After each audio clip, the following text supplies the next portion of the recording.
Audio Jungle.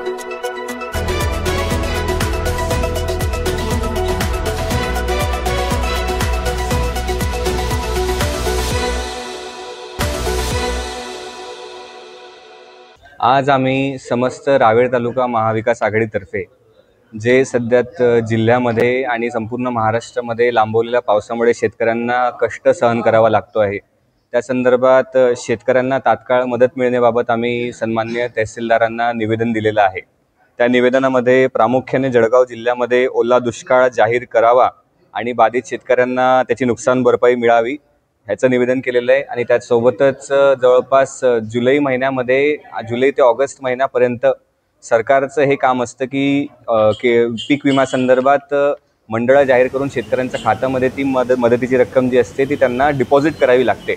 पण अद्याप आज 24 सप्टेंबर तारीख येऊन गेलेली आहे, अद्यापही शेतकऱ्यांच्या खात्यामध्ये पीक विम्याची रक्कम जमा झालेली नाही व त्याहून सुद्धा शेतकऱ्यांचे जे मंडळं बसतात, आपल्याला जी पद्धत माहिती असते ते मंडळं सुद्धा सरकारने जाहीर केले नाही। अशा प्रकारचं दुर्लक्ष सरकार जे आहे, शासन जे आहे ते शेतकऱ्यांवरती करून राहिलं आहे। याच्यामध्ये सरकारची नामुष्की दिसून येते।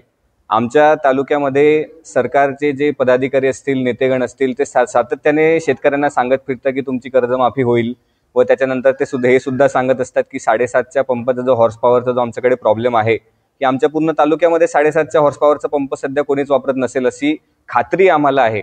आणि तशा परिस्थितीमध्ये 10 हॉर्स पॉवर आणि 15 हॉर्स पॉवरचे जे पंप आहेत त्याला सुद्धा वीज बिल माफी व्हावी आमची आधी मागणी होती, पण त्याच्यावरती सुद्धा सरकार लक्ष केंद्रित करत नाही। पण अद्यापच्या म्हणजे आत्ताच्या ज्या मागण्या आहे आमच्या प्रामुख्याने विम्यासंदर्भात आणि ओला दुष्काळ जाहीर करण्यासंदर्भात आम्ही या मागण्या सरकारला केलेल्या आहेत। आणि यात जर कधी मागण्या असतील पुढच्या 15 दिवसामध्ये शासनाने जर कधी त्याला काही प्रतिसाद दिला नाही तर आम्ही महाविकास आघाडीच्या तर्फे एक जनआंदोलन उभं करू। आणि या आंदोलनामध्ये शेतकऱ्यांसाठी आव्हान सुद्धा आमचं असणार आहे महाविकास आघाडीचं की शेतकऱ्यांच्या प्रश्नांसाठी, आपल्या हक्कांसाठी आपल्याला एकत्र येणं गरजेचं आहे। या आंदोलनाला राजकारणाचा दृष्टिकोन देण्याची काहीच गरज नाही। सरकारचं जर कधी शेतकऱ्यांवरती लक्ष नसेल तर त्यांना सुद्धा शेतकऱ्यांनी जाब विचारला पाहिजे अशी आमची भूमिका आहे। आम्ही सर्व महाविकास आघाडी फक्त एक माध्यम आहोत तुमचा आवाज सरकारच्या दालनामध्ये मांडण्यासाठी, पण शेतकऱ्यांचं सुद्धा आम्ही आवाहन करतो की शेतकऱ्यांची या आंदोलनाला जास्तीत जास्त साथ मिळाली पाहिजे। आणि या सरकारचं आत्तापर्यंत त्यांनी म्हणजे जळगाव जिल्हा जर कधी सोडला तर बाकीच्या जिल्ह्यांमध्ये सरकारने ओला दुष्काळ जाहीर केला, बाकी जिल्ह्यांमध्ये शेतकऱ्यांना ते मदत करत आहेत। पण या परिस्थितीमध्ये आता जळगाव जिल्ह्यातला शेतकरी हा शेतकरी नाही का असा प्रश्न आमच्या मनामध्ये पडतो। आमच्याकडचा शेतकरी फार गरीब आहे, गरीब कुटुंबातला आहे, हाडाचा शेतकरी आहे, प्रामाणिक शेतकरी आहे, दैनंदिन रोजगारावरती, दैनंदिन कमाईवरती त्याचं घर चालते।